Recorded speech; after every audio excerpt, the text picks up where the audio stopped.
Guys, ഞാനപ്പോൾ ഇന്ന് എൻ്റെ വീട്ടിലോട്ട് പോവുകയാണേ. അപ്പോൾ പിന്നെ ഞാൻ കരുതി ഇന്ന് വീട്ടിലോട്ട് പോകുന്ന വ്ളോഗാകാമെന്ന്.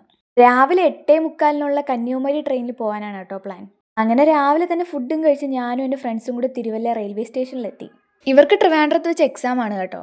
എനിക്ക് നാളെയാണ് എക്സാം.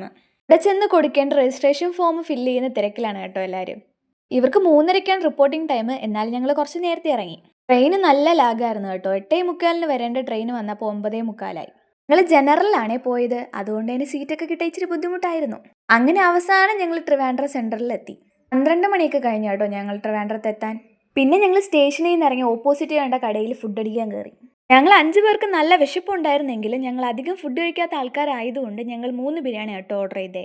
അങ്ങനെ ബിരിയാണിയും കഴിച്ച് അവർ എക്സാം സെൻറ്ററിലോട്ട് പറഞ്ഞു വിട്ടിട്ട് ഞാൻ എൻ്റെ വീട്ടിലോട്ട് ബസ് കയറി. ട്രിവാൻഡ്രത്ത് നിന്ന് എൻ്റെ വീട്ടിലേക്ക് പോകാൻ ഫാസ്റ്റ് പാസഞ്ചറിൽ 45 രൂപയാണ് കേട്ടോ. എൻ്റെ വീട്ടിലെ അനിയനും അനിയത്തിക്കും കൊടുക്കാൻ ഒരു പാക്കറ്റ് ചോക്ലേറ്റ്സും വാങ്ങിയിട്ടുണ്ടായിരുന്നു. അങ്ങനെ അവസാനം ഞാൻ എൻ്റെ സ്റ്റോപ്പിൽ ഇറങ്ങിയായിരുന്നേ.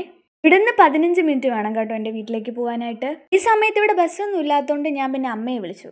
നല്ല വെയിലായിരുന്നത് കൊണ്ട് അമ്മ വരുന്നത് വരെ അടുത്തുള്ളൊരു കടയിൽ കയറി ജ്യൂസ് കുടിക്കാമെന്നും പറഞ്ഞ് ഞാനൊരു ബേക്കറി കയറി ഒരു ലൈമം ഓർഡർ ചെയ്തു. അങ്ങനെ ലൈമം കുടിച്ച് ഒരു ഫ്രൂട്ടിയും വാങ്ങി ഇറങ്ങിയപ്പോഴേക്കും അമ്മ വന്നു. അമ്മ വന്ന ഉടനെ ഞങ്ങൾ രണ്ടുപേരും കൂടെ നേരെ അനിയത്തിയുടെ സ്കൂളിലേക്ക് വിട്ടു.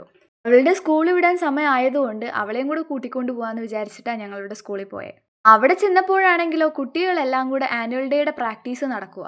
ഞങ്ങളെ കണ്ട ഉടനെ ഓടി വന്ന് കെട്ടിപ്പിടിച്ചായിരുന്നേ. പിന്നെ അവളുടെ ഫ്രണ്ട്സിനെയൊക്കെ വിളിച്ചുകൊണ്ട് വന്ന് ഞങ്ങളെ പരിചയപ്പെടുത്തി ഞങ്ങൾ ടാറ്റായും പറഞ്ഞ് അവിടെ നിന്ന് ഇറങ്ങി. സ്കൂളിൽ നിന്ന് പോകുന്ന വഴിക്ക് വാങ്ങിച്ച ഫ്രൂട്ടി ഞാൻ അവൾക്ക് കൊടുത്തായിരുന്നേ. കണ്ട ഉടനെ ഭയങ്കര ഹാപ്പി ആയിരുന്നു. അങ്ങനെ ഫ്രൂട്ടിയും കുടിച്ച് ഞങ്ങൾ നേരെ വീട്ടിലേക്ക് വിട്ടു. പോകുന്ന വഴിക്കുള്ള സ്നേഹപ്രകടനങ്ങളാണ് നിങ്ങൾ ഈ കാണുന്നത്. ഞങ്ങളുടെ വീടിൻ്റെ വഴിക്ക് എല്ലാം റോഡ് പണി നടക്കുകയാണ് കേട്ടോ. അതുകൊണ്ട് തന്നെ റോഡെല്ലാം പൊളിഞ്ഞ് കിടക്കുന്നേ. പിന്നത്തെ ഇതാണ് കേട്ടോ ഞങ്ങൾ പോകുന്ന പള്ളി. ഞങ്ങളുടെ പള്ളിയുടെ തൊട്ട് ഓപ്പോസിറ്റ് ആണ് കേട്ടോ ഞങ്ങളുടെ വീട്. ഒരുപാട് പേര് ഞങ്ങളോട് പറഞ്ഞിട്ടുണ്ട് ഇങ്ങനെ പള്ളി ഓപ്പോസിറ്റ് ഉള്ളത് നല്ലതാണ്.